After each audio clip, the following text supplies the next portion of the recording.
নমস্কার বন্ধুরা, আমার আজকের কবিতার নাম কল্পলোক অর্থাৎ কল্পনার রাজ্য।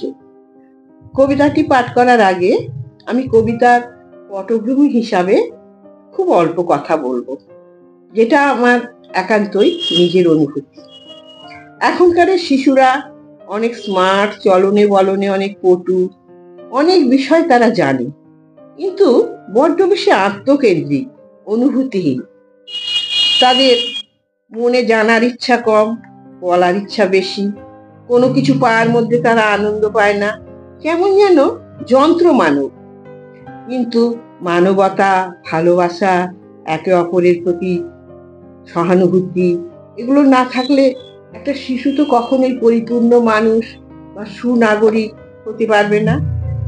রবি ঠাকুরের ভাষায় সম্প্রসারণী জীবন, সংকীর্ণতার মৃত্যু।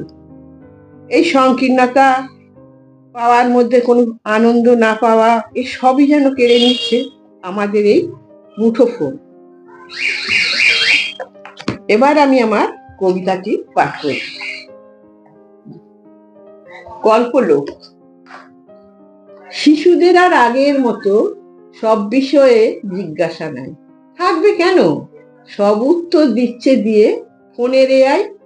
ভালোই হলো বাবা মায়ের, কোথায় তাদের হাতে সময়? জিজ্ঞাসা সব উত্তর তৈরি আছে ফোনের এআই। আমি ভাবি অন্য কিছু, শিশুর বিকাশ, চিন্তা ভাবনা সবই যদি যান্ত্রিক হয়, সে তো অনুভূতির খোঁজ পাবে না।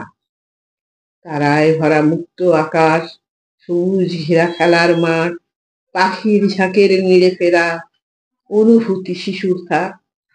কল্পলোকে না গেলে তো ঘটবে অনেক কিছু, জানবে না সে মনের খবর, গাইবে না সে গান, লিখবে না সে গল্প গাথা, হারাবে মনের অধিষ্ঠান।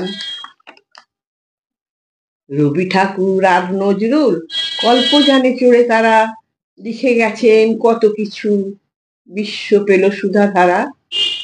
সবশেষে আমি বলি, অতি প্রয়োজন মুঠোফোন থাক তোমার আমার হাতে, শিশুরাও থাক, এআই থাকবে কল্পলোকের সাথে।